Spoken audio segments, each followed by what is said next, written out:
കൂട്ടുകാരെ, ഞാൻ ഇങ്ങനൊരു റെസിപ്പിയാണ് തയ്യാറാക്കുന്നത്. വളരെ ടേസ്റ്റി ആയിട്ടുള്ള ഒരു റെസിപ്പിയാണ് ചെയ്യുന്നത്. അപ്പോൾ ഇതെങ്ങനെയാണ് തയ്യാറാക്കണമെന്ന് നോക്കാം. വീഡിയോയിലേക്ക് പോകാം. അപ്പോഴേ ഇഷ്ടമായ സബ്സ്ക്രൈബ് ചെയ്ത് സപ്പോർട്ട് ചെയ്യുക. വളരെ ടേസ്റ്റി ആയിട്ടുള്ള ഒരു ബ്രേക്ക്ഫാസ്റ്റാണ്. ഹായ് കൂട്ടുകാരെ, സെലിം ബ്ലോസിലേക്ക് സ്വാഗതം. ഇന്ന് റവ വെച്ചൊരു റെസിപ്പി നോക്കാം. ഒരു ബ്രേക്ക്ഫാസ്റ്റാണ് തയ്യാറാക്കുന്നത്. അതിനായിട്ട് ഇതുപോലെ ഒരു ഗ്ലാസ് റവ എടുത്തിട്ടുണ്ട്. അപ്പോഴിത് വറുത്ത റോസ്റ്റഡ് റവയാണ് എടുത്തിരിക്കുന്നത്. ഇത് മിക്സിയുടെ ജാറിലോട്ട് ഇട്ട് കൊടുക്കാം.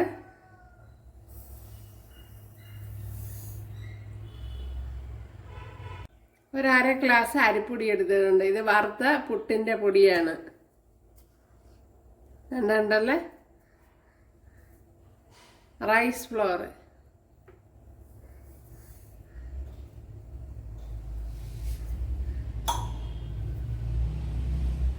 ഒന്ന് പൊടിച്ചെടുത്തിട്ടുണ്ട്. അപ്പോഴിതിലേക്ക് ഇനി വെള്ളം ഒഴിച്ചു കൊടുത്തൊന്ന് അരച്ചെടുക്കുക. വാട്ടർ ഒഴിച്ചു കൊടുക്കുക.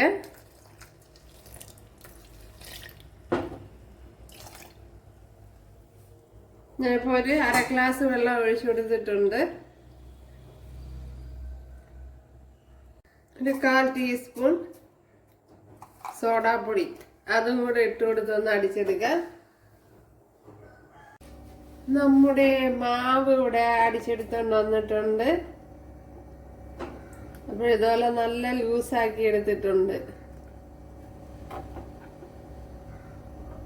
ഉണ്ടല്ലേ, അപ്പോൾ ഒട്ടും കട്ടയൊന്നും കാണാത്ത വിധത്തിൽ വേണം.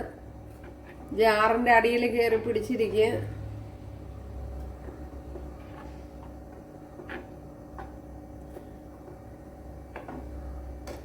ഇനി ഇതിലേക്ക് കുറച്ച് ഉപ്പ് ഇട്ട് കൊടുക്കുക. പിന്നെ സോഡാപ്പൊടി നിങ്ങൾക്ക് താല്പര്യമാണെങ്കിൽ ചേർത്ത് കൊടുത്താൽ മതി. ഞാൻ പിന്നെ ചേർത്തന്നേ ഉള്ള ഒന്ന് മൊരിഞ്ഞൊക്കെ കിട്ടാൻ ഇങ്ങനെ ചേർത്ത് കൊടുത്തതാണ്. ഇതിലേക്ക് ഇനി ഒരു 1/4 ടീസ്പൂൺ ഉപ്പ് ചേർത്ത് കൊടുക്കുക.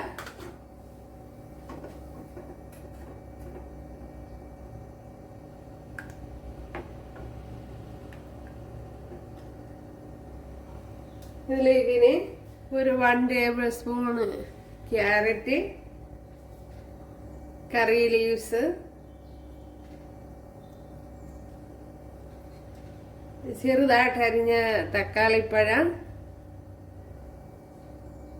അതേപോലെ മല്ലിയില,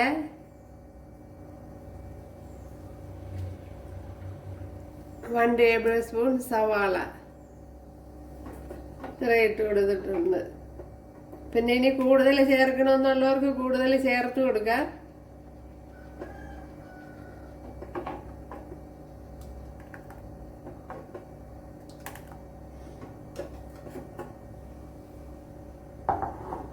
അതുപോലെ ഒരു പച്ചമുളക് കൂടെ എടുത്തിട്ടുണ്ട്. രണ്ടല്ലേ, ചെറുതായിട്ട് എടുക്കണം.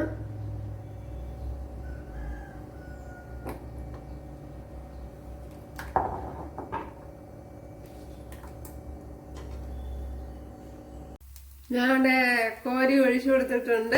അപ്പോഴടുത്തത് കോരി ഒഴിക്കുന്നത് കാണിക്കാൻ. ഞാൻ ടെസ്റ്റ് ചെയ്ത് നോക്കിയതാണ്. അപ്പോൾ നല്ലപോലെ ശരിയായി വന്നിട്ടുണ്ട്. അപ്പോൾ ഇത് ഏകദേശം ഒരു നീർദോശ പോലെയാണ്. അതുകൊണ്ട് തന്നെ എൻ്റെ മാവ് നല്ല ലൂസാക്കിയിരിക്കണം. നല്ലതുപോലെ ലൂസായിരിക്കണം.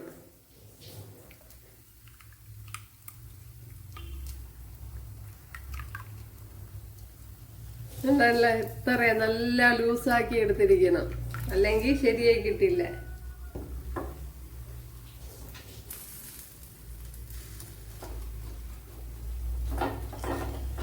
ഇത് ഇരുമ്പ് ചട്ടിയാണ്. അതുകൊണ്ട് ഇരുമ്പ് ചട്ടിയിൽ ഉണ്ടാക്കുമ്പോൾ നല്ലപോലെ ഓയിൽ ഒഴിച്ച് വേണം ഉണ്ടാക്കിയെടുക്കാൻ, അല്ലെങ്കിൽ ഇളകി വരില്ല. പിന്നെ നോൺ സ്റ്റിക്കിലാണെങ്കിൽ കുഴപ്പമില്ല.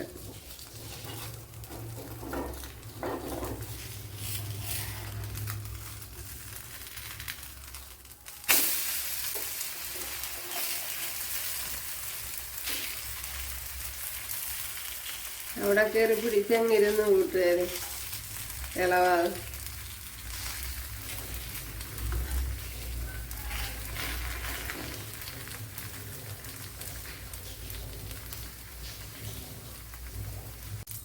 എണ്ണ തേച്ച് കൊടുക്കുക. അപ്പോൾ ഇരുമ്പ് ചട്ടി ആയതുകൊണ്ടാണ് ഇത്രയും ഓയിൽ ചേർത്ത് കൊടുക്കുന്നത്. പല നോൺ സ്റ്റിക്ക് ഒക്കെ ആണെങ്കിൽ ഓയിൽ ചേർക്കണ്ട. ഇപ്പം ഈ സമയത്ത് ഈ ഓയിലാക്കണം. എന്നിട്ട് ഇതുപോലെ കലക്കി എടുക്കണം. ഓരോ പ്രാവശ്യം ഇതുപോലെ കലക്കി വേണം കോരി ഒഴിച്ചു കൊടുക്കാൻ.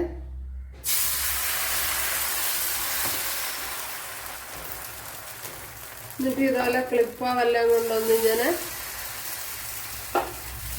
അങ്ങോട്ടും ഇങ്ങോട്ടും ഒക്കെ ഒന്ന് ചരിച്ചു കൊടുക്കണം.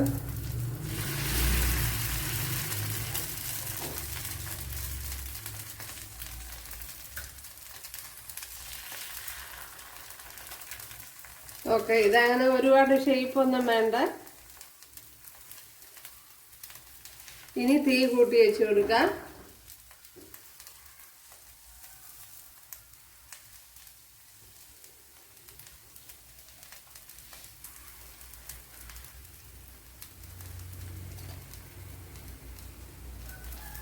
കണ്ടല്ല, ഭയങ്കര ടേസ്റ്റി ആയിട്ടുള്ള ഒരു റെസിപ്പിയാണ്. നല്ല ടേസ്റ്റ് ഉണ്ട്.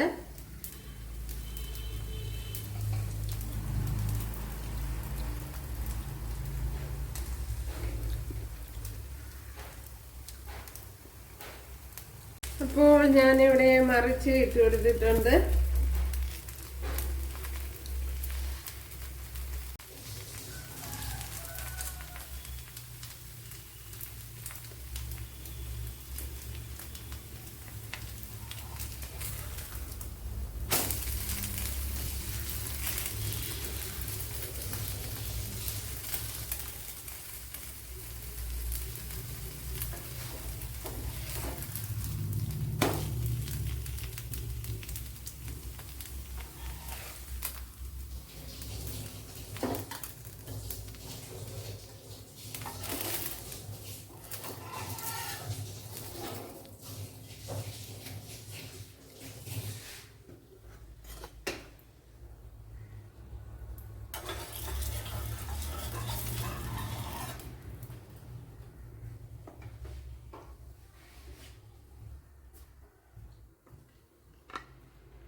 ഇതൊന്ന് മറിച്ചിട്ട് കൊടുക്കാൻ.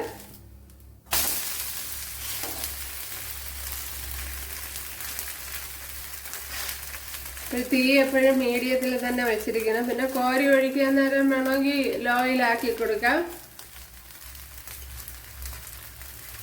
ഭയങ്കര ടേസ്റ്റ് ആയിട്ടുള്ളൊരു ദോശയാണ്. ഏകദേശം ഒരു നീർദോശ പോലെ നല്ല സോഫ്റ്റും ഉണ്ട്. അതുപോലെ പുറം നല്ല ക്രിസ്പിയും. കുട്ടികൾക്കൊക്കെ നല്ല ഇഷ്ടപ്പെടും. പിന്നെ കുട്ടികൾക്ക് കൊടുക്കുമ്പോൾ ഈ ക്യാരറ്റൊക്കെ ഇടാതെ കൊടുത്താലും കുഴപ്പമില്ല.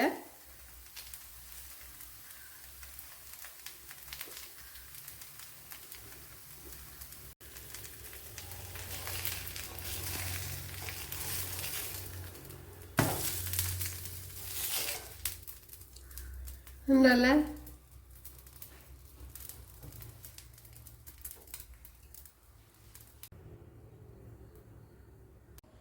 അപ്പോഴും നമ്മുടെ റെസിപ്പി ഇവിടെ റെഡി ആയിട്ടുണ്ട്. ഒപ്പം ഒരു ചമ്മന്തിയും റെഡിയാക്കിയിട്ടുണ്ട്. അപ്പോഴെല്ലാവരും ചെയ്ത് നോക്കുക. ഇഷ്ടമായാൽ സബ്സ്ക്രൈബ് ചെയ്യുക. എനിക്കൊരു സപ്പോർട്ടാവും. ഇവിടെ അടുത്തൊരു വീഡിയോ ആയിട്ട് കാണാമെന്ന് പറഞ്ഞുകൊണ്ട് എല്ലാവർക്കും താങ്ക്സ്.